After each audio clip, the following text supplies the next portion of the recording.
for T-54 command tank, with additional R-112 radio set. Frontline tanks were equipped with R-113 radio set, TNA-2 navigational device. Ammunition load for the main gun decreased by 5 rounds, and the AB-1P forward/30 charging unit, which was produced in small numbers. In October 1954, a T-54 tank, designated as T-54M, Object 139, served as a test for new D-54T and D-54TS 100mm smoothbore guns and Rajaga and Molniya stabilization systems, which were later used in the T-62. These were not completely successful, so further T-55 development continued to use the D-10 series guns. It was fitted with V-54-6 engine developing 581 HP, 433 kilowatts. It never went into production. 7. A new version, based on T-54, designated T-54B, Object 137G2, was designed in 1955. It was fitted with a new 100mm D-10T2S tank gun with STP-2 Zyklon 2 plane stabilizer. It entered production in 1957. During the last 4 months of production, the new tanks were equipped with an L2 lunar infrared searchlight, a TPN-1-22-11 IR gunner's sight, and an OU-3 IR commander's searchlight. Modern APFSD ammunition was developed, dramatically enhancing the penetrative performance of the gun to keep it competitive with NATO armor developments. T-54B served as the basis for T-54BK command tank, which had exactly the same additional equipment as the T-54AK command tank. 7. T-55. The T-55 front, rear and side elevations trials with nuclear weapons showed that a T-54 could survive a 215 kT nuclear charge at a range of more than 300 meters, 980 feet, from the epicenter, but the crew had a chance of surviving at a minimum of 700 meters, 2,300 feet. It was decided to create an NBC, nuclear, biological, and chemical protection system which would start working 0.3 seconds after detecting gamma radiation. The task of creating a basic PAS, Protivotomnaya Zashkita, NBC protection system offering protection against the blast of a nuclear weapon and radioactive particulate filtration, but not against external gamma radiation or gas. 8. Was given to the KB-60 Design Bureau in Kharkiv and was completed in 1956. The documentation was sent to Uralvagonzavod. It was decided to increase the tank's abilities by changing its construction and introducing new production technologies. Many of those changes were initially tested on the T-54M, Object 139. The tank was fitted with the new V-55 12-cylinder 4-stroke 1-chamber, 38.88-liter water-cooled diesel engine developing 581 HP, 433 kilowatts. Engine power was increased by raising the pressure of the fuel delivery and charging degree. The designers planned to introduce a heating system for the engine compartment and MC1 diesel fuel filter. The engine was to be started pneumatically with the use of an AK-150S charger and an electric starter. This eliminated the need for the tank to carry a tank filled with air. To allow easier access during maintenance and repairs, it was decided to change hatches over the engine compartment. To increase the operational range, 300 liters, 66 imp gal, 79 US gal, fuel tanks were added to the front of the hull, increasing the overall fuel capacity to 680 liters, 150 imp gal, 180 US gal.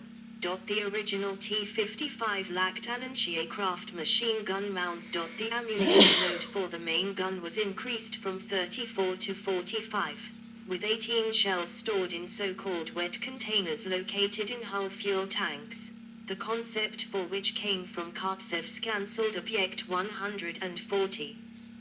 The ammunition load included high explosive fragmentation and anti-tank rounds, and designers also planned to introduce the BK-5M high explosive anti-tank heat rounds which penetrated 390 mm, 15 in, thick armor. The TPKU commander's vision device was replaced by either the TPKU-B or TPKU-2B.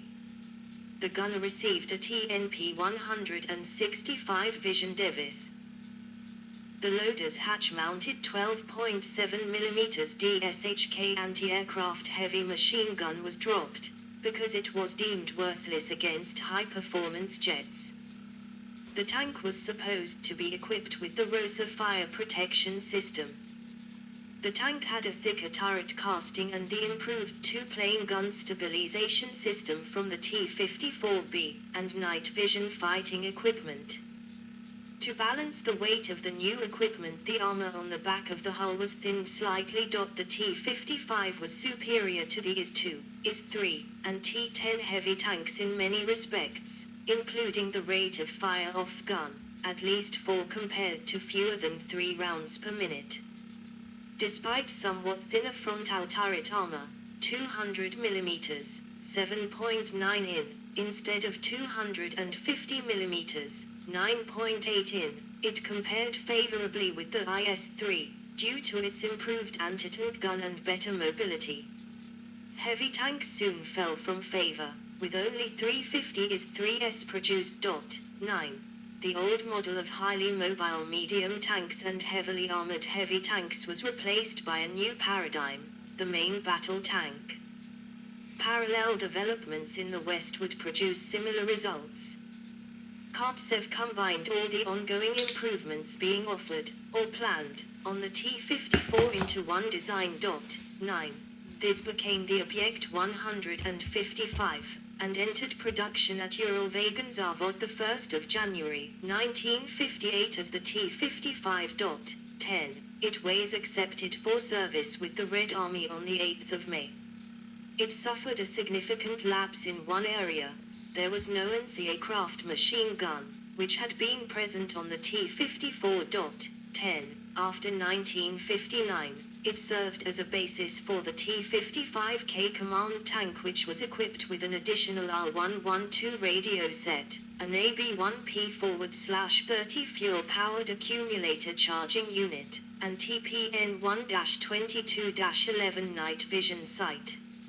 This additional equipment made it necessary to decrease the ammunition load for the main gun to 37 rounds and eliminate the bow machine gun.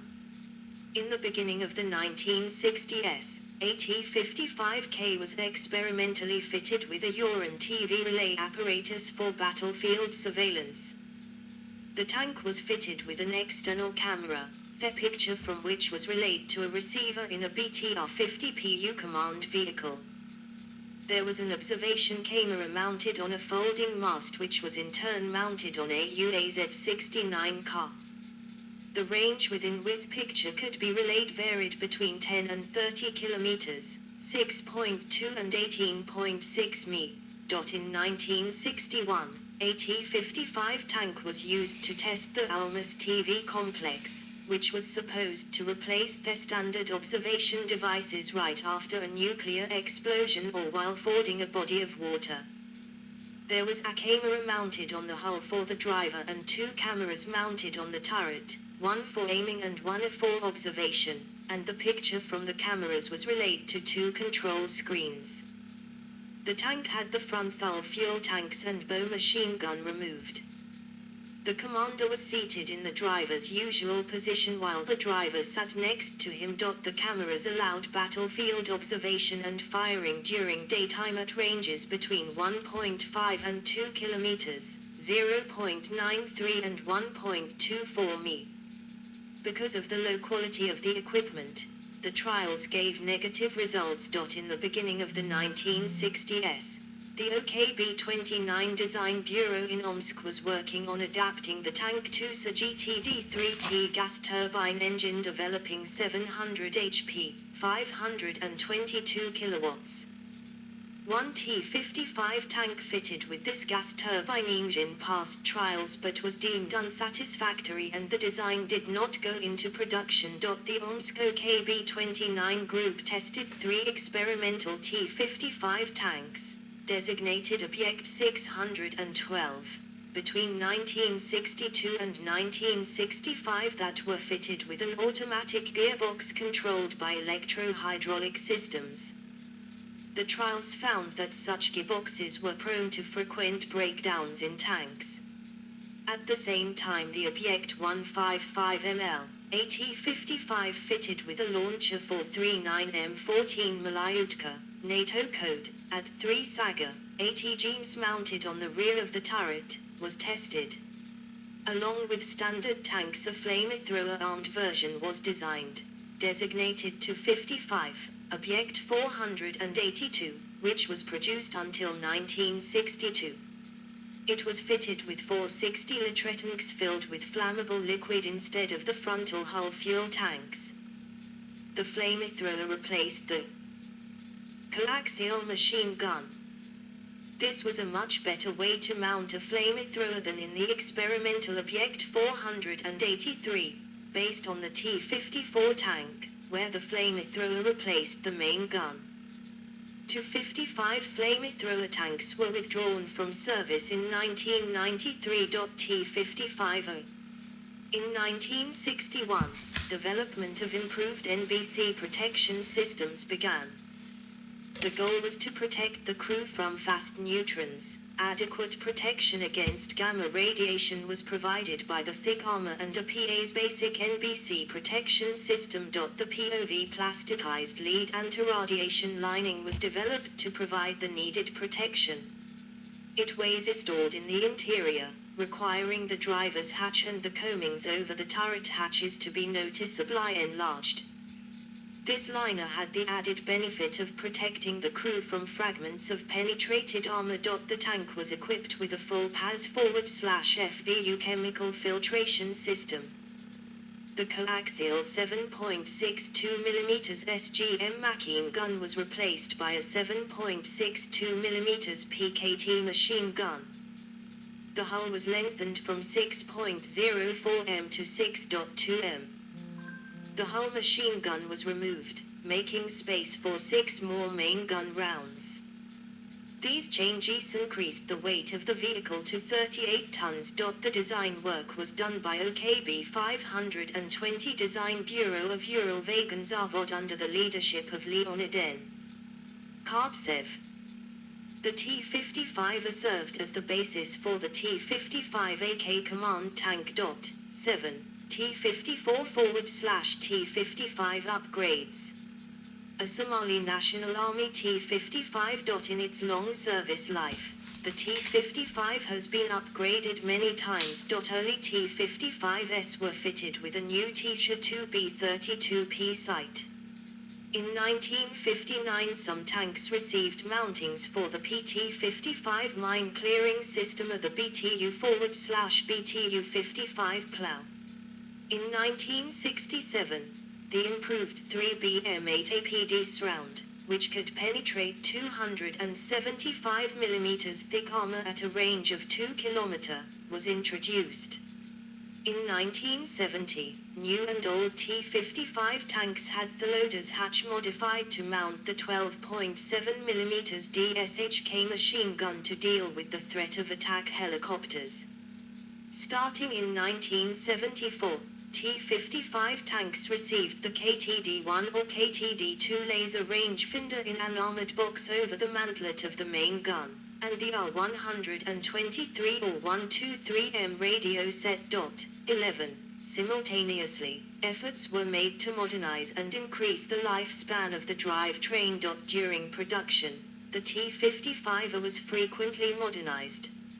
In 1965, a new track was introduced that could be used for between 2,000 km and 3,000 km, which was twice the range of the old track.